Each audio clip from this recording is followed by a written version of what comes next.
Hello friends, இன்றைக்கி வீடியோவில் வந்துட்டு நான் சத்து மாவில் கேக் பண்ணோம். அதுதான் அந்த வீடியோவில் பார்க்க போகிறோம். ஃபஸ்ட்டில் வந்து சத்து மாவு, பால், தயிர், சோடா உப்பு, 2 ஏலக்காய் எடுத்துக்கணும். இது எல்லாத்தையும் வந்துட்டு மிக்ஸில் வந்து நல்லா போட்டு பிளெண்ட் பண்ணி எடுத்துக்கணும்.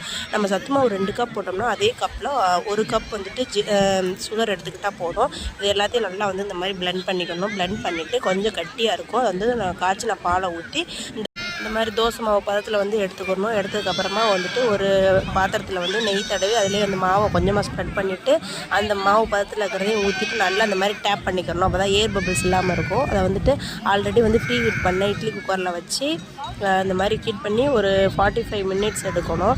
எடுத்ததுக்கப்புறம் இந்த மாதிரி கத்தியில் ஒட்டாமல் வரணும். வந்தால் தான் அது வந்துட்டு வெந்திருக்குன்னு அர்த்தம். பாருங்கள் எவ்வளோ ரொம்ப சாஃப்டாக வந்திருக்கு. கட் பண்ணப்போ ரொம்ப சாஃப்டாக இருந்துச்சு. பாருங்கள் எவ்வளோ அழகாக இருக்குன்னு சொல்லிட்டு ரொம்ப டேஸ்ட்டாகவும் இருந்துச்சு.